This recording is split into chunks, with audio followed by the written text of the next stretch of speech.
Breaking news: the nation is in shock after the assassination of conservative activist Charlie Kirk. The 31-year-old founder of Turning Point USA was gunned down while speaking at Utah Valley University in what authorities are already calling a targeted sniper attack. The suspect is still at large, and the nation is demanding answers. On Tuesday, September 10th, Kirk took the stage for what was supposed to be a routine stop on his American comeback tour. More than 3,000 people filled the hall, many of them students eager to hear him speak. But within just 20 minutes, chaos erupted. Witnesses report hearing what sounded like a firecracker, a single shot that echoed through the auditorium. In seconds, Kirk collapsed on stage. The bullet struck him in the neck. Screams filled the room as security rushed in, pulling people to safety. Students described running for cover, unsure if more shots would follow. Emergency crews transported Kirk to a nearby hospital, but despite their efforts, he was pronounced dead that afternoon. For many in the crowd, it was a scene they will never forget, a moment where a political event turned into a nightmare. Authorities believe the fatal shot was fired from more than 200 yards away, suggesting the shooter had scouted the area in advance. Despite an immediate lockdown of the campus, the gunman managed to slip away. The FBI, Utah Department of Public Safety, and campus police are leading a massive manhunt. A digital tip line has been set up, urging anyone with photos or videos from the event to come forward. Several individuals were detained and questioned, but later released. As of now, the shooter remains unidentified and at large. To his supporters, Charlie Kirk was more than a political figure. He was a husband, a father, and a devoted Christian. He leaves behind his wife, Erica, and their 2 young children.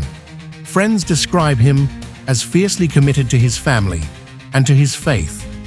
Kirk rose to national prominence after founding Turning Point USA in 2012, at just 18 years old. Over the next decade, he became one of the most influential conservative voices on college campuses, drawing huge crowds wherever he went. Whether you agreed with him or not, his ability to mobilize young people was undeniable. The assassination has drawn strong and emotional responses from leaders across the political spectrum. President Donald Trump issued a lengthy and deeply personal tribute.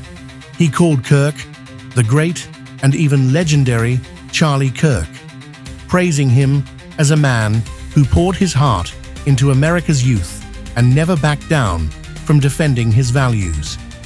Trump said he had known Kirk personally for years and considered him not just an ally, but a friend. He ordered flags flown at half-staff nationwide, vowing that Kirk's name, mission, and voice would live on forever. No one understood or loved the next generation of Americans more than Charlie, Trump said. This is a devastating loss, and America will never forget him. Former President Joe Biden also issued a statement, condemning the killing as an act of senseless violence that has no place in our country. He and First Lady Jill Biden said they are praying for Kirk's wife and children, emphasizing that politics can never justify murder. Former President Barack Obama added, "This is despicable violence that has no place in our democracy." He and Michelle Obama said they are holding Erica and the children in their prayers. Leaders from both parties echoed the same message. Political violence is unacceptable, and the country must not allow hatred to decide its future. In the immediate aftermath, Utah Valley University canceled classes, closed the campus, and suspended all events through September 14th. For students, the trauma is still fresh. Many are questioning how a gunman could execute such a brazen attack and whether public figures can truly be kept safe in today's political climate. As investigators search for the shooter, questions remain. Was this an act of political violence? Was Kirk specifically targeted because of his influence? Or could there be another motive entirely?